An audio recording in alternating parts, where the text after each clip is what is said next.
O Lula, ele tá no podcast dele, que é transmitido no YouTube, que não dá audiência. O cara tem o discurso de uma baita de uma popularidade, tem o discurso de que venceu as eleições e derrotou o bolsonarismo, derrotou o germe fascista do bolsonarismo, como diz o Gilmar Mendes, e simplesmente não consegue colocar audiência simultânea lá no canal dele no YouTube. É interessante também que o jornalista da Globo, o Marcos Uchoa, ele fica dando uma ajuda assim pro Lula, né? Ele vai falando, e aí o Lula vai falando e o Marcos Uchoa vem ali e emendando a fala. Mas, Felipe Monteiro, o que eu quero saber de você é: quem anda armado, o cidadão de bem que quer a legítima defesa e anda armado, conforme aí as palavras do Lula, é um covarde? Bom, primeiro é o seguinte, tem que entender por que o Lula usou dessa retórica, né? O Lula ganhou as eleições do Bolsonaro sem apresentar proposta alguma. Mas uma coisa que ele bateu o tempo inteiro durante a campanha foi que ele ia acabar com a farra da comercialização de armas do governo Bolsonaro, né? Então, isso ele está cumprindo a promessa que ele fez lá atrás.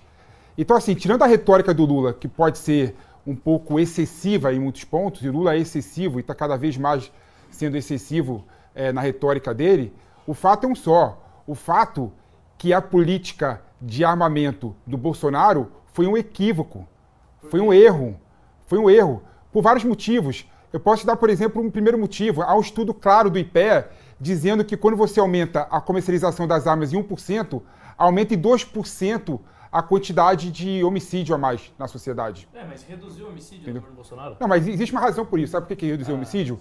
Porque o governo não lutou contra o crime organizado. Então, por isso que teve uma redução do número de homicídios no Brasil. Caraca, então com o governo Bolsonaro. Não combateu o crime organizado, por não isso teve menos homicídio. Não combateu. Não houve grande operação.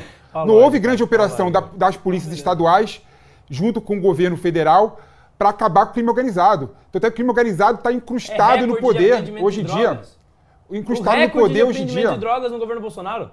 Como que não houve? Isso não significa nada. Como tá não significa? Duas coisas. Você disse não houve uma grande operação. Eu acabei de te citar uma grande operação. Não, que operação? Recorde de apreensão de drogas. Antes tinha pouco, agora tem um pouquinho mais do governo Bolsonaro. Não teve nada. Não, muito mais. Desculpa, Pavanato. A diferença é grotesca. Pavanato, não tem como você falar que diminuiu a quantidade de homicídio por conta do trabalho que foi bem feito pela Polícia Rodoviária Federal de interceptar as drogas vindo das grandes rodovias do Brasil, né? São coisas completamente diferentes. Mas da mesma forma não dá pra você falar que o homicídio aumenta por conta das armas. Técnico. Tem países que tem... A Suíça, as armas são livres na Suíça. E você tem um índice de homicídios baixíssimo. E tem países que têm as armas... Não, deixa eu só argumentar.